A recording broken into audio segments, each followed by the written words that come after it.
Tonight, President Trump is threatening further attacks on Iran, even as Vice President JD Vance in Switzerland hails progress at talks aimed at securing peace. But on the first day of those negotiations, new strains and new accusations, despite efforts to turn a 60-day ceasefire into a definite deal.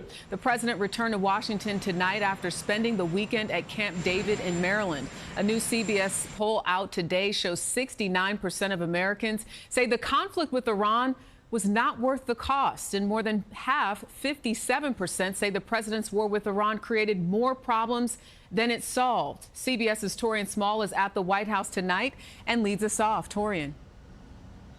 Good evening, Jerika. That poll also found a majority disapprove of the president's handling of this conflict. Congratulations. Vice President JD Vance in Switzerland saying talks with Iran are moving forward. The opening of the Strait of Hormuz, the ending of the Iranian nuclear program, all of these things have already been accomplished. Tehran saying not so fast, closing the Strait of Hormuz this weekend as fighting between Israel and Hezbollah in Lebanon goes on.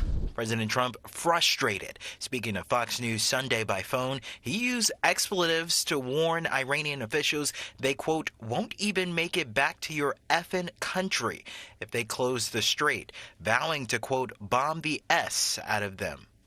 Trump ally Senator Lindsey Graham on CBS's Face the Nation insisting the threat is real.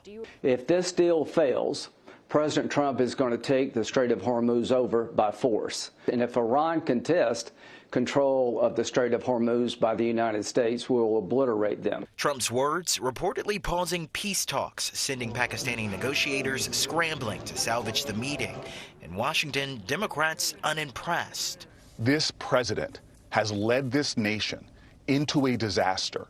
We have surrendered our power, we have capitulated to the enemy, and they now are mocking us. Tonight, a new CBS poll finds most Americans say the U.S. did not get the better of this deal, and a majority believe Iran will keep threatening its neighbors anyway.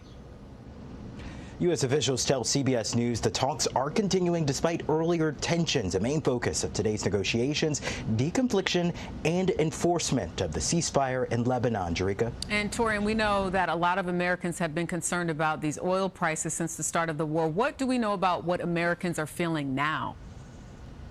Well, our poll found many Americans expect gas prices to keep coming down. It's at about $3.93 nationwide. That's up almost $1 since the start of this war. It had been dropping before this latest threat to close the strait. We know global markets don't like uncertainty. That appears to be what we still have, Jerika. All right, Taurean Small reporting from the White House. Thank you.